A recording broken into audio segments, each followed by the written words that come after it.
There's no cause for alarm, it's just the new recruitments trying their hand at what the grown-ups do. Actually, the children from the Cooks Hill Vacation Care Centre were finding out all they could about the job of fighting fires at today's excursion to Newcastle Regional Headquarters at Cooks Hill. More than 30 of them watched intently as they were shown all the various parts of the fire engine and even had their share of on-the-job training with the fire hose. Some children had the opportunity to try on the firemen's clothes, even though the sizes weren't a perfect fit. And when all the fun was over, the hard work began. But no one seemed to mind. It was all part of the holiday fun, and judging by the smiles, maybe some will be offered a full-time job. Meanwhile, today, what parts of you like best? About the excursion. The part where you can go out into the fire engine, you can play around, you can play with the siren and everything.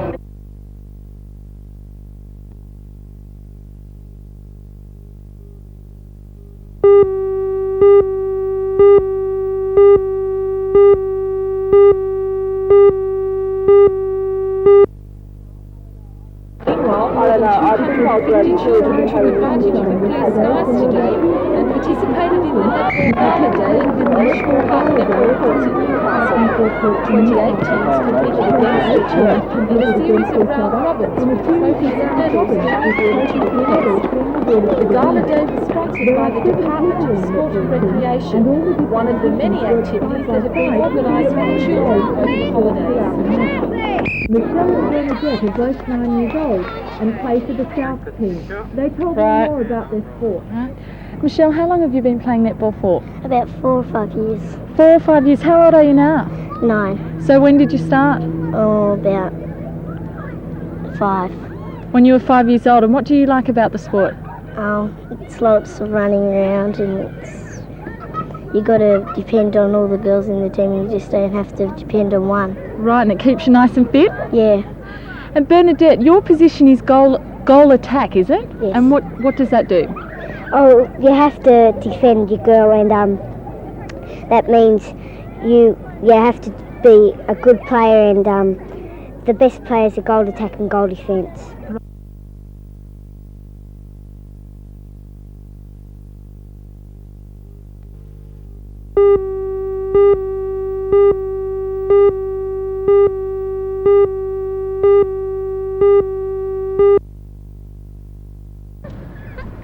It was sunshine and clear skies for the children of the Swansea Community Cottage who set out for a hard day of fishing. I have got a hook on it if you want to put a hook on it. You'll know that there are 3 important tools that every fisherman should have: a fishing line, some bait, and a lot of bait. The lines were cast off, and then it was down to some serious people for fish catching. Luck was with some fishermen right from the beginning, but for others it was the start of a long, hard wait. Not that it seemed to worry anyone, they were having too much fun. David is 10 years old and already he's had a lot of experience at the sport, knowing exactly what to do. Now, there's all different kinds of baits here. Flathead like these. Which is the best? Oh, I don't know, they're all good. The next step was to cast the line out. And then all that So David, what are you doing now? You've cast off and what, you're waiting for a fish? It wasn't long before David got his first bite. A prize catch fit for a Put it in the feast. water.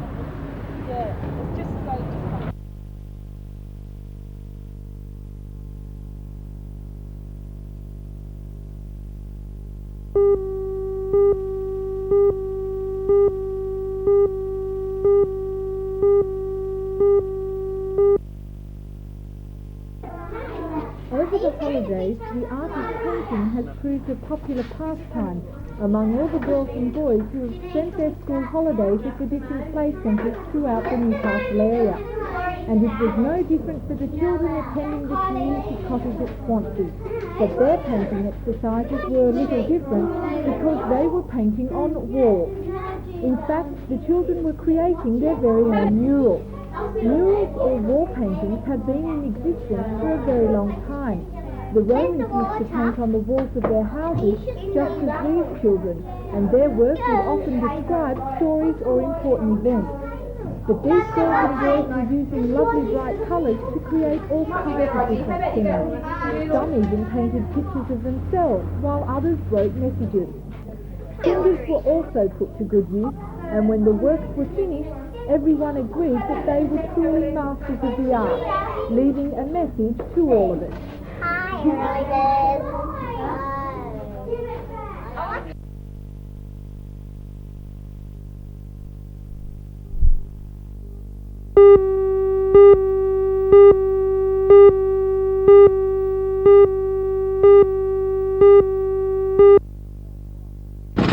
Tower Drive entered at about 7:45 road through the lane before the lane went out of control and slammed head-on into a power pole. The driver was a young boy, believed to be just 13 years old. He escaped with a broken nose, but his 15-year-old male companion wasn't so lucky. He became trapped in the passenger seat. The buckled front of the vehicle pinned him by the leg. Police rescue, assisted by ambulance and firemen, worked for about 3/4 of an hour to free the boy. He was conscious throughout the ordeal. Taken to Royal Newcastle Hospital with fractures of the left leg along with multiple cuts and abrasions. The car was a write-off. For the details about the accident are available on the Strait. Police inquiry continues into the actions of the underage driver.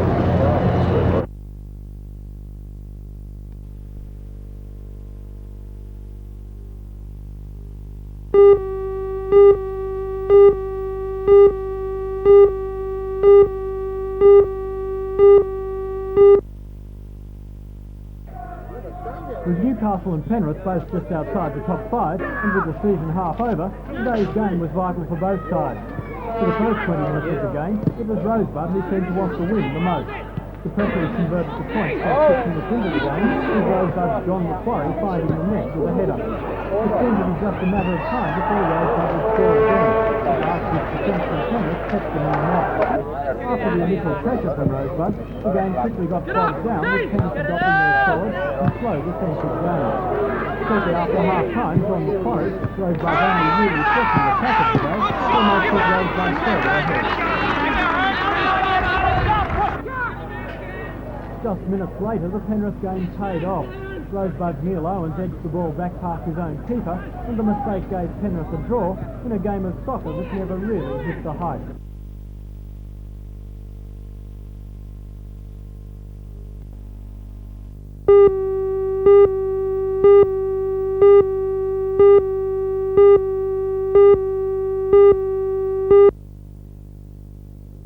Informed. The Minister for Education, Mr Cavalier, gave an assurance when he visited the school earlier this year that a committee would be formed to look into the implications of co-education in Maitland. At the present time in Maitland we have 3 schools operating: Maitland Girls, Maitland Boys High Schools and Rutherford High School. A committee has been formed to look into co-education in the terms of Maitland Boys and Maitland Girls. What are the aims of Wednesday's meeting? Well, the committee will meet for the second time on Wednesday, and at its first meeting it was given a clear brief of inviting and considering submissions from all interested parties, of providing a balanced report for the Minister outlining the opinions put forward, and to look at action plans which would facilitate the implementation of any government policy at a future date. Meanwhile, the multi-purpose daycare centre of Desmond opened its doors to the public today. However, a recent announcement made by the Minister for Youth and Community Services, Frank Walker, poses a threat to the future of the new centre. A severe cut of $7 million in the federal budget may force the closure of childcare centres throughout the state. But according to Teaching Director Anne Armstrong, they can only remain hopeful that their centre, as well as 8 others throughout the Newcastle area, will gain support of the state government to assist in funding. The government has provided a magnificent facility here, for which we're most grateful, but we can't see that they would give it a centre like this and then take the funding away with the other hand. I think that the Department of Youth and Community Services, as the state funding body, will need to pick up on the funding. And finally, Newcastle's computer whiz kid Peter Liu has returned from a week's IBM Mathematical Olympiad training school in Sydney. Peter was a Year 11 student at St Xavier's College, but will this week return to Sydney's St Joseph's School in Hunters Hill after winning a scholarship for senior studies. Peter, you've just been to a mathematical training school in Sydney. What have you learned there?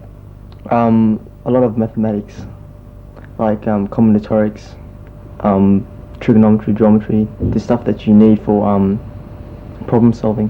And how were you chosen to go to the school? Well, you had to do a series of examinations. Now, a mathematical team's going over to Helsinki. What's happening over there? They've got the International Olympiad, which is organised, well, it's an exam, an international exam where different nations are invited to send 6 members, and each member competes, and I think the top third gets gold and something like that. And you're a member of that team, aren't you? I'm reserve.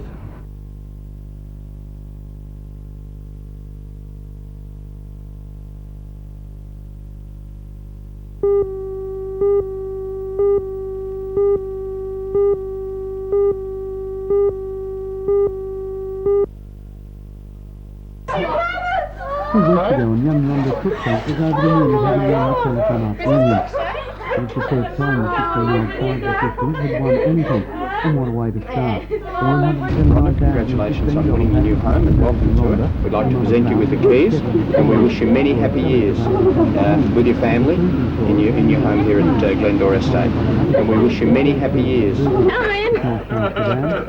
one's coming. The boat and trailer, a host of white goods vendors, her family the Out Union bonanza means a new start in life.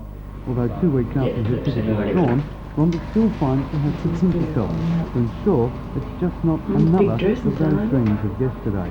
What's the reaction of your friends and family been like in that time? Very happy. You actually own this house, it's yours, you've got the keys, Mum and Dad and your brother Kevin are moving in. Are you going to rule the roost though? No, Dad can do that. You'll let everything continue as normal? Yeah. And a girl of 16 suddenly has a house, a car, a boat, all these fantastic things. Any marriage proposals come with that? Yeah, lots. Any worthwhile? No. Rhonda's winning ticket was one of almost 286,000 sold in what's now regarded as the most successful life union ever conducted in the state. Let's hope that's an omen that will continue to bring much happiness for these new residents of Yarra Crescent, Maryland Park.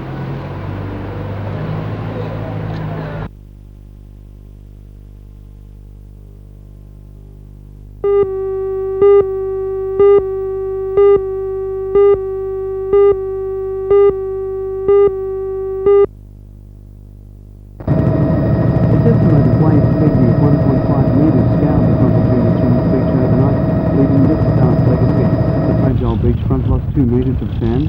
The erosion came out in the middle of the road. At 7 o'clock this morning, the first loads of sand were dumped. 3,000 to 4,000 cubic metres later, and the area had been temporarily stabilised. This morning's emergency dumping of sand seems to have been effective in preventing the loss of any more of the beachfront.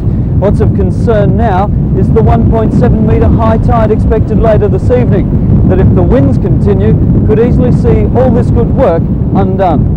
Well, we have another high tide tonight. It's the same level as last night, but the waves have dropped in their size, and I think the amount of sand that has been put along here will be quite sufficient to prevent the road from being destroyed tonight.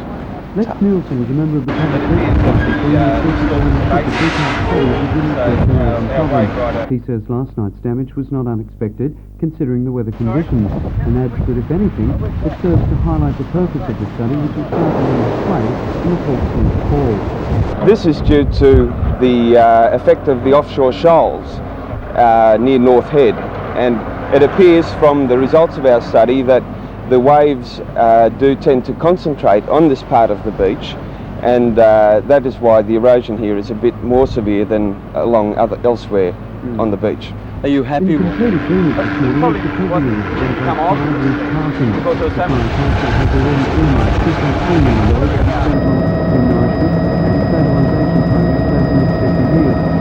Following this? Well, Council's already allocated a very sizable sum towards it, but we're looking towards the government to come to their aid on this one, because after all, erosion of the New South Wales coast is not unique to this area. It is unique everywhere, but it's really accelerated here because of the nature of the place.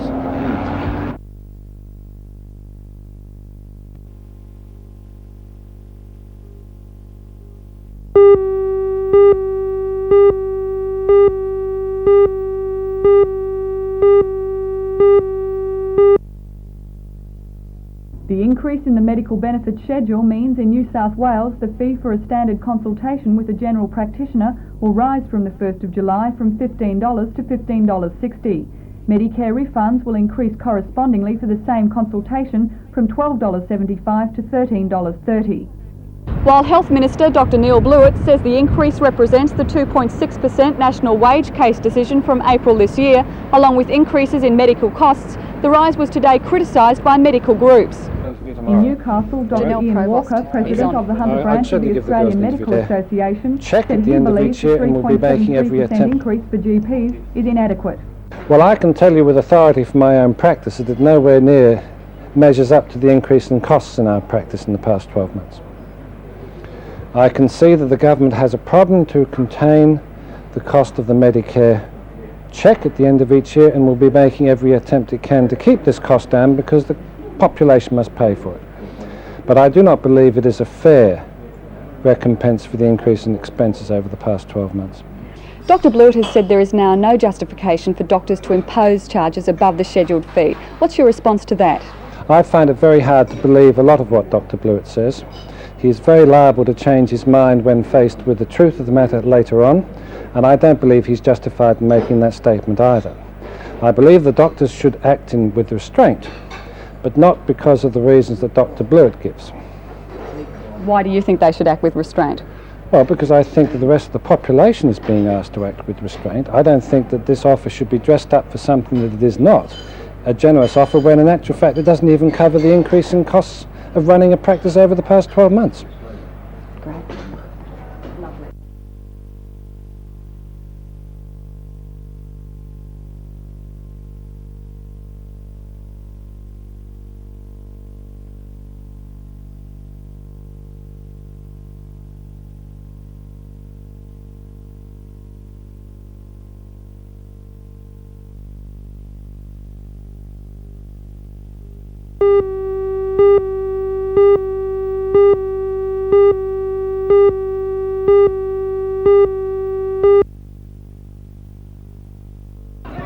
Rosebud could only manage a lacklustre 1-all draw against Kenter City at Adamstown Oval last weekend and now sits third last on the NFL table.